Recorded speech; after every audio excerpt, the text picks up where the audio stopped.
नमस्कार दोस्तों, स्वागत है आपका मेरे इस चैनल पर। तो शनि, राहु, केतु और सूर्य के बाद आज चंद्र ग्रह के बारे में देखते हैं कि लाल किताब के अनुसार चंद्र ग्रह का परिचय, उसकी मैत्री और शत्रुता, काल, आयु, गति, उनकी उच्च नीच राशियाँ कौन सी हैं, कुंडली में सुप्त चंद्र कब जागेगा, उनके शुभ और अशुभ भाव कौन कौन से हैं, और अशुभ चंद्रमा है अगर तो उनके लक्षण क्या होते हैं और उसका कारण क्या होता है। साथ ही चंद्रमा को शीघ्र कैसे शुभ करें या अनुकूल करें, इसके लिए लाल किताब के उपाय और टोटके हैं, उनको भी जानेंगे।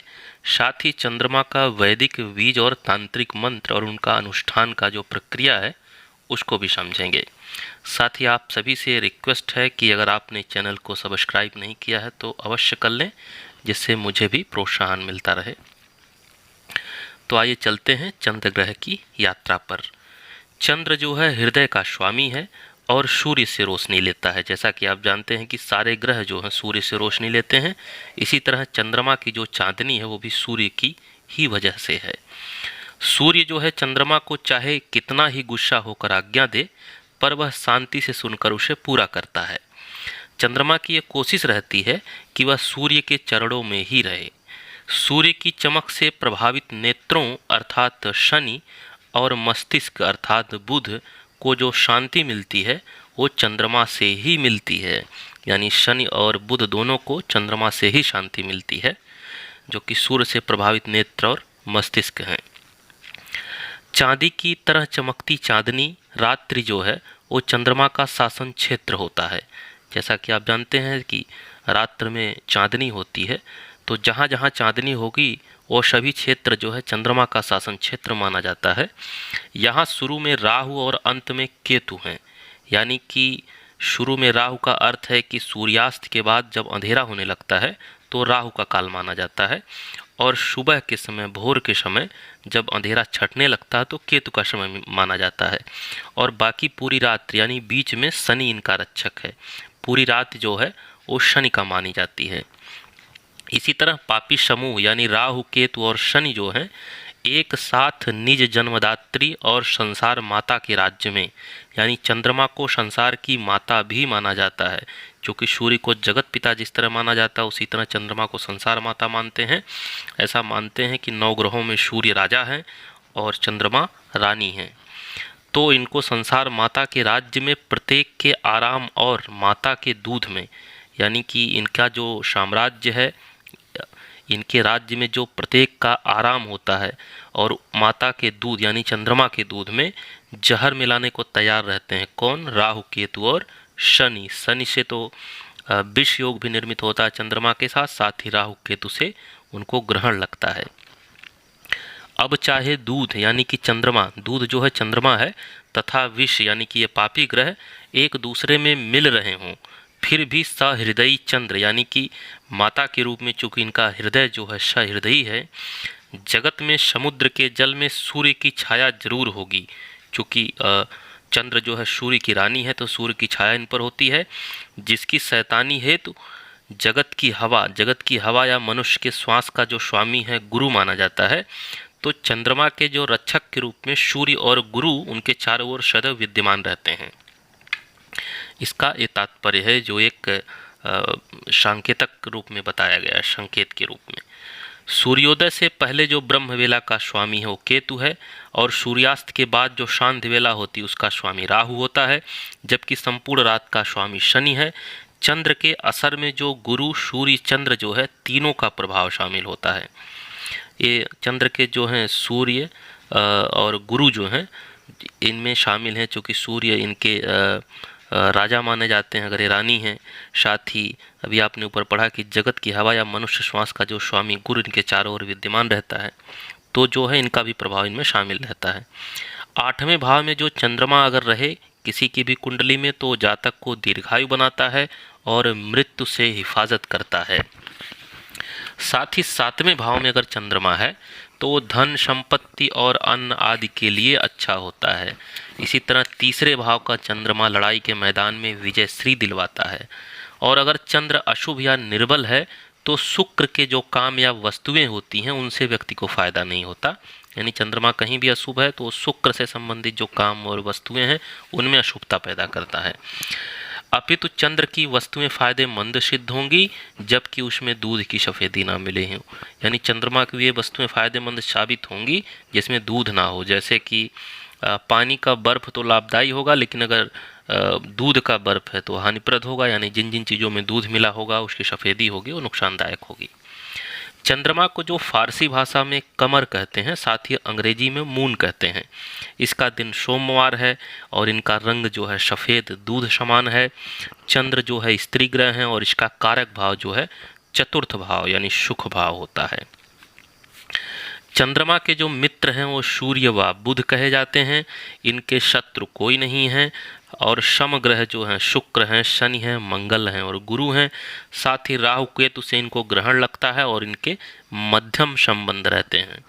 ऐसा कहा जाता है कि चंद्रमा कुंडली में कभी भी अशुभ फल नहीं देता है।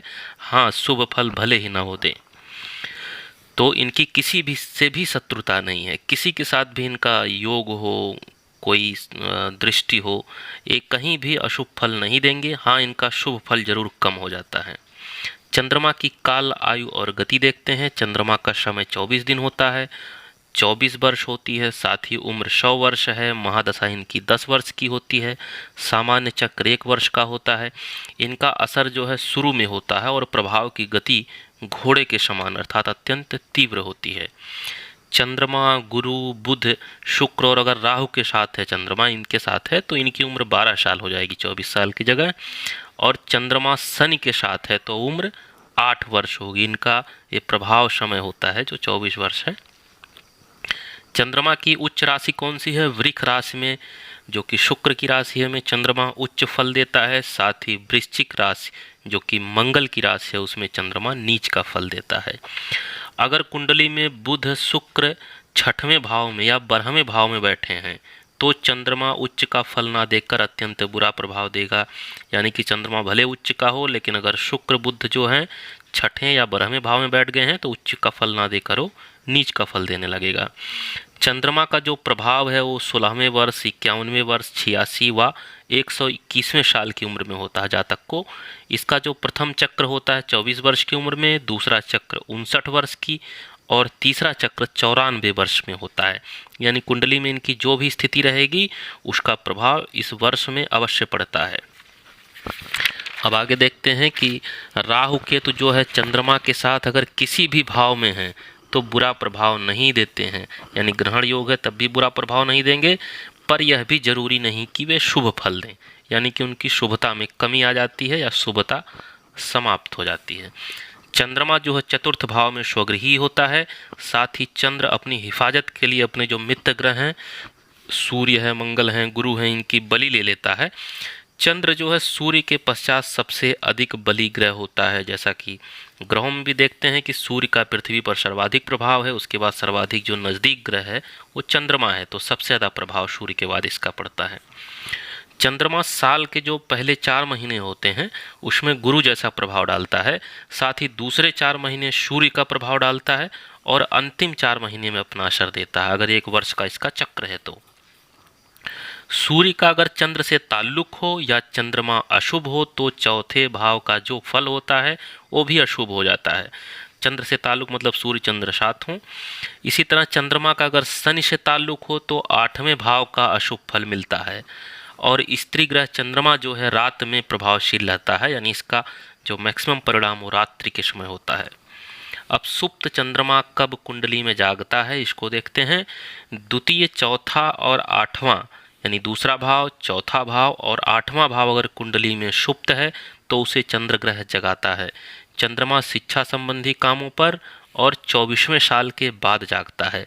चंद्र प्रथम या 25वें साल में अशुभ फल भी देता है। तो ये सब इनकी कंडीशंस हैं। चंद्रमा के शुभ अशुभ भाव देखते हैं। पहला भाव शुभ है, दूसरा है शुभ, तीसरा, चौथा, 5वां, 7वां और 9वां भाव चंद्रमा का शुभ भाव माना जाता है।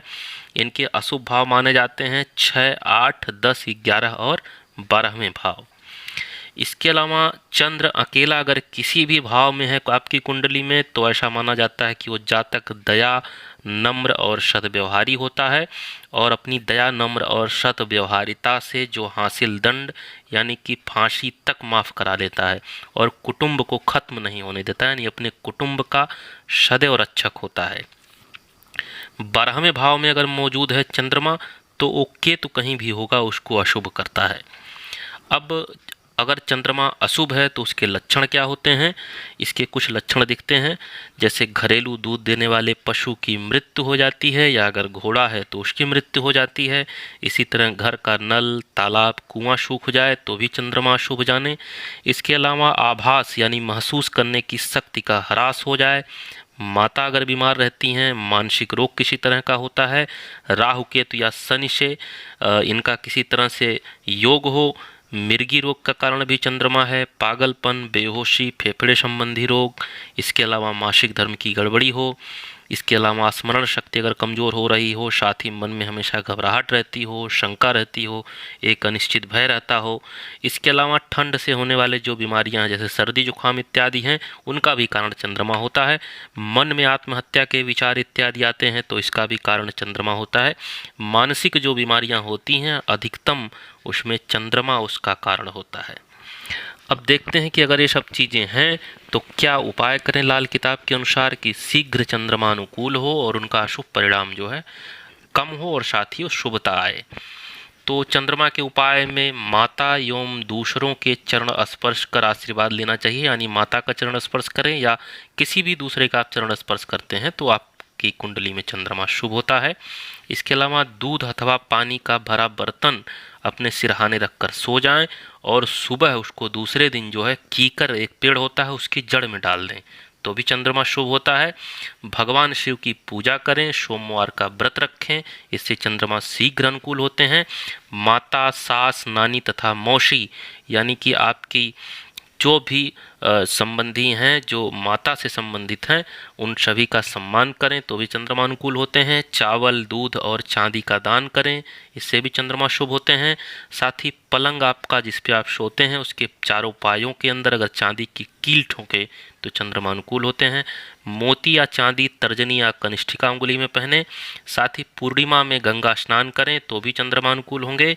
चावल, दूध और पानी या 2 मोती या चांदी के 2 टुकड़े ले लें, या तो चावल, दूध, पानी ले लें या 2 मोती के टुकड़े ले लें, या फिर चांदी के 2 टुकड़े हों, एक को बहते जल में बहा दें और दूसरा अपने पास रखें। अगर बाई चांस चोरी हो जाता है तो फिर दूसरा अपने पास रख सकते हैं, दोबारा पानी में बहाने की आवश्यकता नहीं है, तो भी चंद्रमा अनुकूल होते हैं। अब एक चीज़ का ध्यान रखें, अगर कुंडली में 6वें भाव में चंद्रमा हो तो दूध या पानी का दान करना मना है। हालांकि सम्मुख व्यक्ति अगर भूखा या प्यासा हो तो कर सकते हैं, वो आपको शुभता ही देगा, लेकिन केवल टोटके या उपाय की तरह इसको ना करें। और साथ ही 12वें अगर चंद्रमा हो तो भी भोजन या दूध देने से बचें किसी को, यानी 12वें भाव में चंद्रमा हो तो भी इनका दान करने से बचें। और साथ ही अगर दान करते हैं आप इसके अलावा किसी भाव में चंद्रमा है तो चावल, सफ़ेद वस्त्र का दान कर सकते हैं, शंख है, वंश पात्र है, सफ़ेद चंदन है, श्वेत पुष्प है, चीनी है, वैल है, दही है, मोती है, जो अधिकतर सफ़ेद वस्तुएं हैं वो चंद्रमा से संबंधित होती हैं तो इनका दान करना चाहिए चंद्रमा के लिए। अब देखते हैं कि इनके मंत्र और अनुष्ठान के क्या तरीके हैं। तो चंद्रमा का जो मंत्र है ओम सोम सोमाय नमः, ये बीज मंत्र है। इनका जो वैदिक मंत्र है थोड़ा सा लंबा है।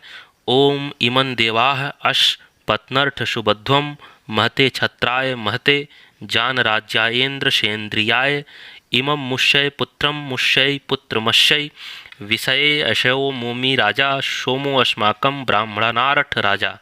तो ये इनका वैदिक मंत्र है। साथ ही इनका जो तांत्रिक मंत्र होता है ओम ऐं क्लीं सोमाय नमः है।